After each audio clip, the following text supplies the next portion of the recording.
उत्तराखंड में 2 विधानसभा यानी कि बद्रीनाथ और मंगलौर सीट पर उपचुनाव हुआ और इस उपचुनाव के बाद अब केदारनाथ उपचुनाव भी होना है और इसको लेकर जो चर्चाएं हैं वो जोर पकड़ने लगी है।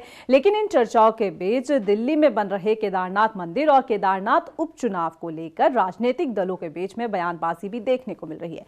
क्या है पूरा मामला, इस रिपोर्ट में देखिए।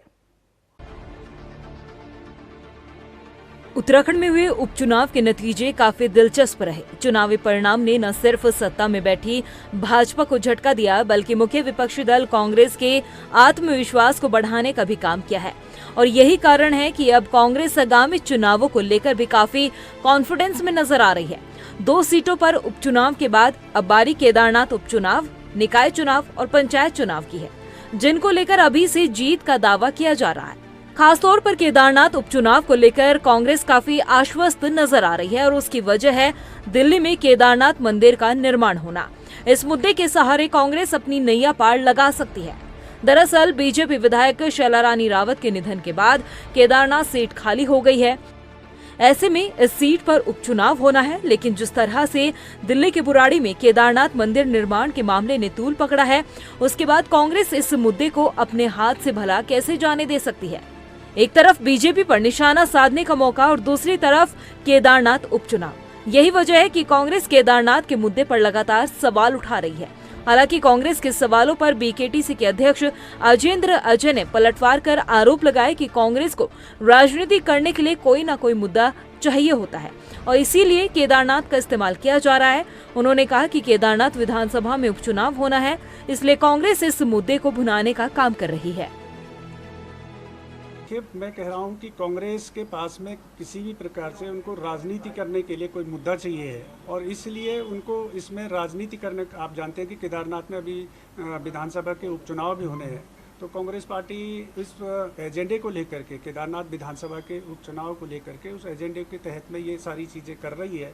और जबकि जिन लोगों ने वो ट्रस्ट बनाया था, उन ट्रस्ट के लोगों ने प्रेस कॉन्फ्रेंस करके बाकायदा घोषणा भी की है कि वो अब इस नाम से ट्रस्ट इत्यादि नहीं वो करेंगे और न इस नाम से मंदिर बनाएंगे।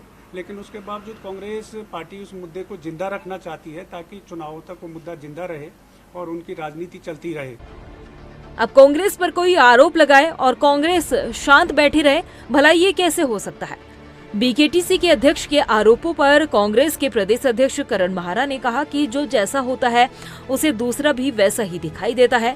महारा ने कहा कि कांग्रेस अब जो अपनी यात्रा निकालने जा रही है उसका केदारनाथ उपचुनाव से कोई लेना देना नहीं है।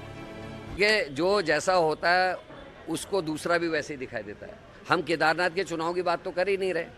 आपको सोचना चाहिए था कि जिस दिन केदारनाथ की सम्मानित विधायक का देहांत हुआ उस दिन आप यहाँ से शिला लेके चले गए दिल्ली के मंदिर के शिलान्यास के लिए।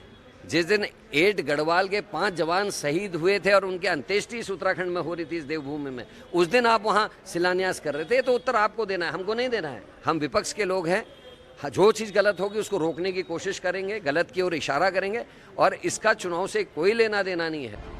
इतना ही नहीं, गणेश गोदियाल ने भी कटाक्ष करते हुए कहा कि एक तरफ केदारनाथ विधायक का पार्थिव शरीर पंच तत्व में विलीन नहीं हुआ था, दूसरी तरफ मुख्यमंत्री दिल्ली में केदारनाथ मंदिर की स्थापना कर रहे थे, तो क्या ये भी उपचुनाव जीतने का ही प्रयास था।